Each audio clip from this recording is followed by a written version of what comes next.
আজকে আমি মাকে বললাম কিছু একটা ইউনিক রেসিপি বানাও তো। তখন মা বলল বেগুন সজনা ডাঁটা দিয়ে ডিমের একটা দারুণ রেসিপি বানাবো আর বন্ধুদের সঙ্গে শেয়ার করব। তো প্রথমেই বেগুনটা দুই ভাগে কেটে নিতে হবে, তারপর সজনা ডাঁটাগুলো কেটে নিয়ে ডিম সেদ্ধ করে রাখা হয়েছিল ডিমটা তুলে নিয়ে কড়াইতে পরিমাণ মতো সর্ষের তেল দিয়ে বেগুনগুলো লবণ দিয়ে উল্টে পাল্টে হালকা করে ভেজে নিতে হবে।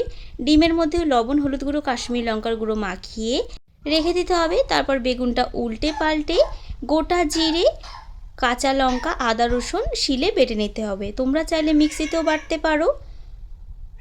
ভাজা বেগুনগুলো তুলে নিয়ে ওই তেলের মধ্যেই নুন হলুদ মাখিয়ে রাখা ডিমগুলো দিয়েও উল্টে পাল্টে ভেজে নিতে হবে।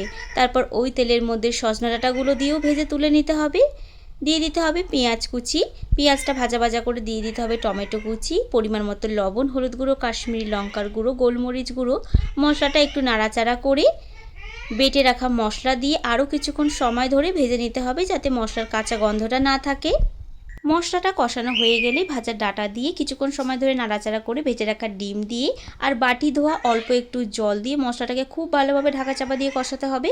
মশলা থেকে তেল ছেড়ে দিলে পরিমাণ মতো জল দিয়ে ভালোভাবে নাড়াচাড়া করে ভেজে রাখা বেগুন দিয়ে মিনিট 5-6 সময় ধরে রান্না করে নিলেই তৈরি দারুণ সুস্বাদু একটা রেসিপি। এরকমই নতুন নতুন রেসিপি পেতে আমার মায়ের চ্যানেলটা সাবস্ক্রাইব করে দিও।